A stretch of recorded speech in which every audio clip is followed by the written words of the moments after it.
Chapter 4. Jimmy's Journal. When we returned from the village, I expected a big celebration, but I was sorely disappointed. Captain Major Forbes just said, "Good job," and we were sent on our way. We all met up later that day at rehearsal in a chilly tent. I tried to talk to David again about Giselle. I saw our runner hand him a note that he read on the spot, so I knew there was some new information. "She's something special," I pressed. David looked at me, but I couldn't tell if he was mad or not. I didn't care if I was hitting a tripwire. He's been a different person, and he has everything to do with her. There's a new energy about him, as if a light had been turned on. That has to mean something. After a time, David said, "What in God's name are you talking about?" He pulled his cornet out of his case. "It was nice to see a little fire in your eyes for a change," I said. "Sometimes you're so cool, I wonder if you did. But the minute you saw her, whoo-wee." David then said, "Kiddo, I don't know what you're talking about, but I'm kindly going to ask you to fuck off right about now." Then up walked Preach, our chaplain. He heard we were rehearsing some spirituals, so he wanted to stop in and listen. Preach is in the Word, of course, but he drinks and gambles with us all the time. Preach always starts with, "Soldiers, men of bronze, men of gold. Now don't y'all be spending time in them dance halls.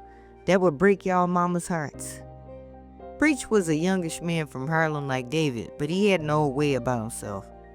He always also says, "There'll be no talk of death before we enter into battle tonight."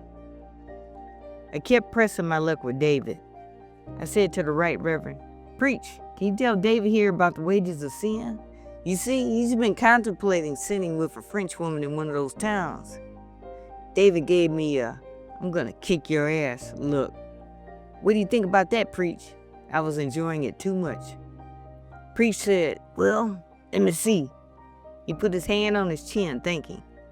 "First thing I want to know is she pretty?" "She's beautiful, Preach. She black, at least I think. But she French, too, ain't that something?" I added.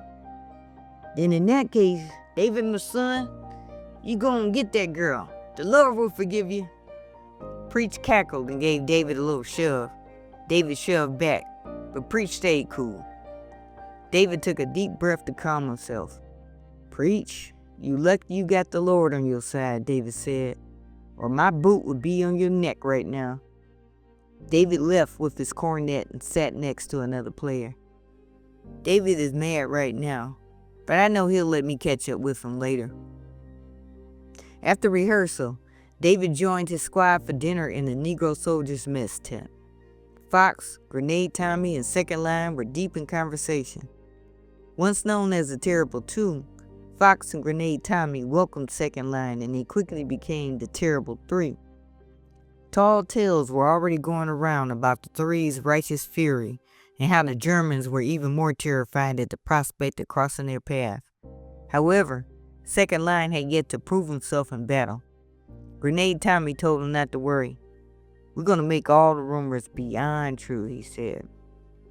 David and Second Line exchanged worried glances across the table. "I just want to know when we're going to get some real action," Grenade Tommy said.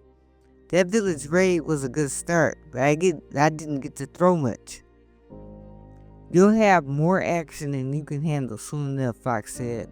"I hear they sending us to the front right after the concert at the rest resort." A few years younger than David, Fox remained mostly a mystery. No one was sure of where he was from, and he did not have a distinct accent. The one sure thing about him was his ambition. He made it clear to David that he had big plans to rise through the ranks.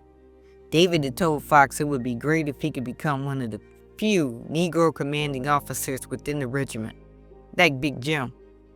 He'd heard from Forbes that Fox had a quiet connect with the Secretary of War, who was under great pressure from the NAACP to get Negro soldiers to the front so they could prove themselves. "You always hearing things first," Jimmy said to Fox as he plopped down next to David.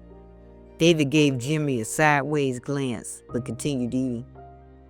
I just know when to stop talking and listen, Fox joked. Jimmy smirked and resumed eating. After dinner, Fox, Grenade, Tommy, and Second Line left together. David remained at the table to write a letter. Jimmy tried to read over David's shoulder. "What'd I tell you?" David asked, but his tone was not as sharp as usual. He regretted always being short with Jimmy, but he couldn't let the kid know that. "Don't you have something to do?" he asked. Jimmy looked blank. "Not really," he replied. "I'll just wait on you."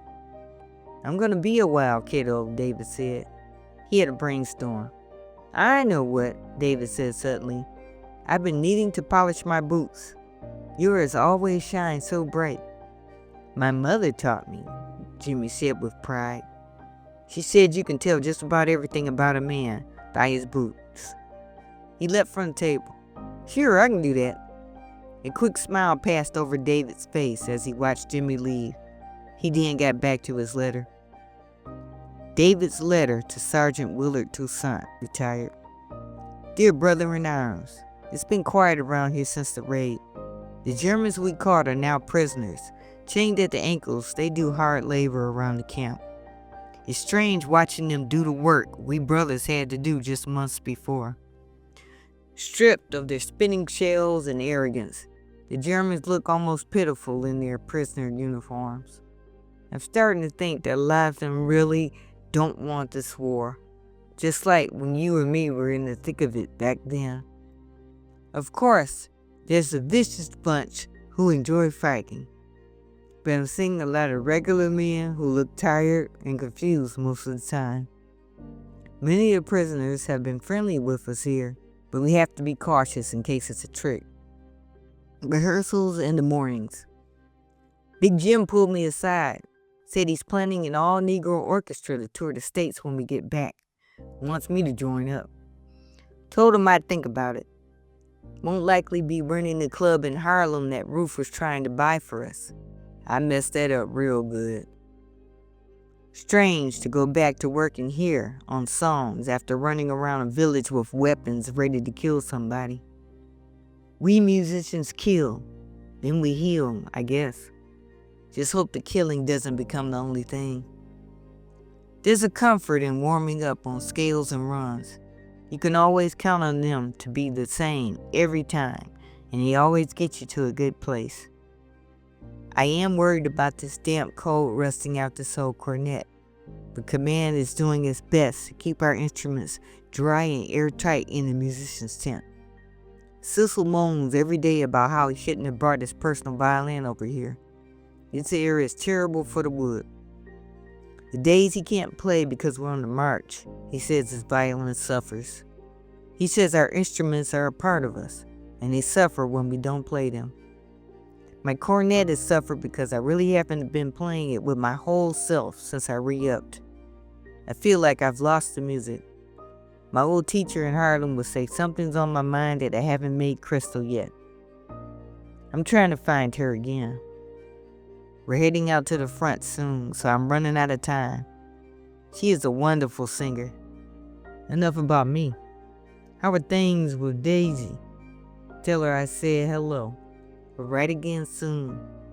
Yours in the fight, David. In a railway station in Tours, the band packed up their instruments as townfolk rushed them with wildflowers and wine. An old man and his little granddaughter embraced Lieutenant Europe, who towered over them. Not at all, Big Jim said. Our pleasure. May God bless your town. The old man's hand shook as he handed Lieutenant Europe a worn sheet of paper filled with lyrics and musical notes. In French, he asked, "A song for my son?" He was a soldier. Lieutenant Europe accepted the paper. "Certainly," Big Jim replied in French. "We will perform it tonight." The child clung to Lieutenant Europe's legs. As David watched the exchange, he noticed someone in the distance. It was Giselle. Wearing a fur wrap over a Parisian ensemble, she was the perfect celebrity, smiling and signing posters for the villagers. She was followed by a plain young woman in a simple country dress hauling bags. Jimmy rushed up to help the girl, who smiled with gratitude. Giselle walked toward David. David tried to make his way through the crowd to Giselle, but was stopped by his own fans. He shook hands as quickly as he could, but never stopped moving toward his dream woman. Reunited in front of the stage, David and Giselle looked into each other's eyes. In the crowd, Terry watched Giselle. When an enthusiastic villager tugged Terry's sleeve, Terry put on a fake smile and pretended to listen. Terry frowned as he watched Giselle smile at David. Giselle's band stepped onto the platform and began setting up their set. Giselle's smile was wicked. The battle of the bands, oui?